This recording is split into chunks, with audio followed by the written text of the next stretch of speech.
आज का विषय है कक्षा 10 स्पष्ट भाग 2 से पाठ 17 कारतूस पर आधारित प्रश्नोत्तर। कर्नल कॉलिंज का खेमा जंगल में क्यों लगा हुआ था? कर्नल कॉलिंज का खेमा जंगल में वजीर अली की गिरफ्तारी के लिए लगा हुआ था। कर्नल कॉलिंज को यह लग रहा था कि वजीर अली अवश्य ही जंगल में कहीं ना कहीं छिपा होगा। बरसों से वजीर अली कर्नल की पूरी फौज की आंखों में धूल झोंक रहा था, यद्यपि वह इन्हीं जंगलों में घूम रहा था। प्रश्न नंबर 2, वजीर अली से सिपाही क्यों तंग आ चुके थे? वजीर अली से सिपाही इसलिए तंग आ चुके थे क्योंकि कई सालों से वह पकड़ में नहीं आ रहा था और अंग्रेजों की आंख में धूल झोंक कर फरार हो जाता था। अंग्रेज भी लंबे समय तक जंगल में रहते रहते तंग आ चुके थे। प्रश्न नंबर 3, कर्नल ने सवार पर नजर रखने के लिए क्यों कहा? उत्तर, कर्नल ने लेफ्टिनेंट को सवार पर नजर रखने के लिए इसलिए कहा ताकि वह यह देख सके कि सवार किस दिशा की तरफ जा रहा है और उसकी गतिविधियों की जांच हो सके। प्रश्न नंबर 4, सवार ने क्यों कहा कि वजीर अली की गिरफ्तारी बहुत मुश्किल है? सवार ने ऐसा इसलिए कहा क्योंकि सवार स्वयं वजीर अली था। वह एक जांबाज सिपाही था जिसे अंग्रेज अधिकारी साधारण सवार समझ रहे थे क्योंकि उसे कर्नल के खेमे में कोई भी नहीं पहचान पाया था। प्रश्न नंबर 5, वजीर अली के अफसाने सुनकर कर्नल को रॉबिन हुड की याद क्यों आ जाती थी?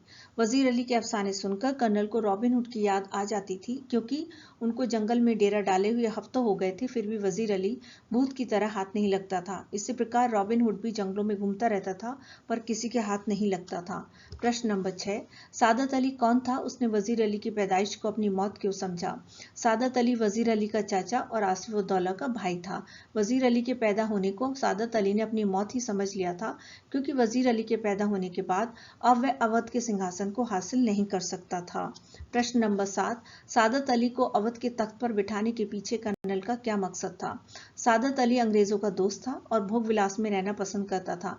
इसी कारण उसने अपनी आधी जायदाद और दौलत अंग्रेजों को दे दी और साथ ही 10 लाख रुपए नकद भी दिए ताकि अंग्रेज उसे सिंहासन पर बना रहने दें। इस तरह अंग्रेजों को उसे तख्त पर बिठाने में लाभ ही लाभ था। प्रश्न नंबर 8, वजीर अली कौन था? अंग्रेज उसे क्यों पकड़ना चाहते थे? वजीर अली अवध के शासक आसिफउद्दौला का पुत्र था। अंग्रेजों ने वजीर अली को सत्ता से हटाकर उसके चाचा सादत अली को अवध की गद्दी पर बिठाया था। वजीर अली के मन में अंग्रेजों के प्रति घृणा भरी पड़ी थी। उसने कंपनी के वकील की हत्या कर दी थी, इसलिए अंग्रेज उसे पकड़ना चाहते थे। प्रश्न नंबर 9, सवार के जाने के बाद कर्नल क्यों हक्का बक्का रह गया? सवार के जाने के बाद कर्नल हक्का बक्का इसलिए रह गया क्योंकि जिस वजीर अली को पकड़ने के लिए वे जंगल में लाव लश्कर के साथ लंबे समय से डेरा डाले हुआ था, वही वजीर अली ऐसा वेश बदल कर आया कि कर्नल को उसके किसी हाव भाव से नहीं पता चल सका कि वह वजीर अली है। इसके अतिरिक्त उसने बड़ी होशियारी से अपना परिचय देकर कर्नल से कारतूस लेकर उसकी जान बख्श दी और देखते देखते घोड़े पर सवार होकर चला गया। कर्नल केवल टापों का शोर सुनता ही रह गया। प्रश्न नंबर 10, कंपनी के वकील का कत्ल करने के बाद वजीर अली ने अपनी हिफाजत कैसे की? वजीर अली वकील की हत्या करने के बाद भाग गया था। वह अपने साथियों के साथ आजमगढ़ की तरफ भाग गया। आजमगढ़ के शासकों ने उन सभी को अपनी सुरक्षा देते हुए घाघरा तक पहुंचा दिया। तब से वह वहां के जंगलों में ही रहने लगा। प्रश्न नंबर 11, वजीर अली ने कंपनी के वकील का कत्ल क्यों किया? वजीर अली को अंग्रेजों ने रहने के लिए बनारस भिजवा दिया था और उसे 3 लाख रुपए सालाना वजीफा देना तय किया था। कुछ महीने के बाद गवर्नर जनरल ने वजीर अली को कलकत्ता बुलवाया। वजीर अली वहां जाना नहीं चाहता था, इसलिए वह गवर्नर की शिकायत लेकर कंपनी के वकील के पास गया।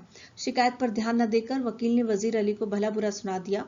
इस पर वजीर अली को क्रोध आ गया और उसने वकील का कत्ल कर दिया। प्रश्न नंबर 12, सवार ने कर्नल से कारतूस कैसे हासिल किए?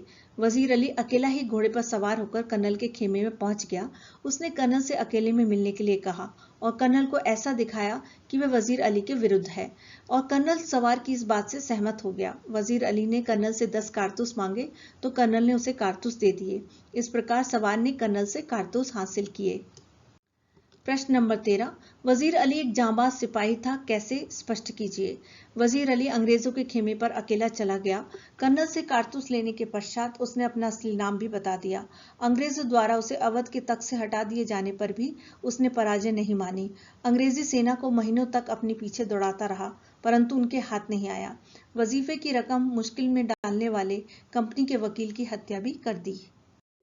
प्रश्न नंबर 14, वजीर अली सादत अली को क्यों पसंद नहीं करता था? सादत अली रिश्ते में वजीर अली का चाचा था। उसकी नज़र अवध की सत्ता पर थी, जिसे हथियाने के लिए उसने अंग्रेजों का सहारा लिया।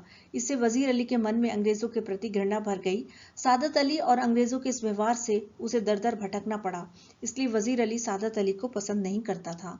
प्रश्न नंबर 15, लेफ्टिनेंट को ऐसा क्यों लगा कि कंपनी के खिलाफ सारे हिंदुस्तान में एक लहर दौड़ गई है?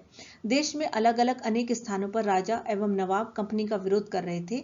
जब लेफ्टिनेंट ने देखा कि वजीर अली, टीपू सुल्तान तथा बंगाल के नवाब शमशुद्दौला ने भी बाहरी देशों जैसे अफगानिस्तान के बादशाह शाहजमा को हिंदुस्तान पर हमला करने की दावत दे दी है, तो उसे ऐसा लगा कि कंपनी के खिलाफ सारे हिंदुस्तान में एक लहर दौड़ गई है, अर्थात हिंदुस्तान में चारों ओर से कंपनी के खिलाफ युद्ध की तैयारियां शुरू हो गई हैं।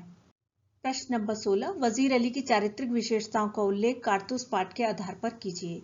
वजीर अली एक अत्यंत साहसी, वीर, महत्वाकांक्षी और स्वाभिमानी शासक था। उसकी चारित्रिक विशेषताएं निम्नलिखित हैं।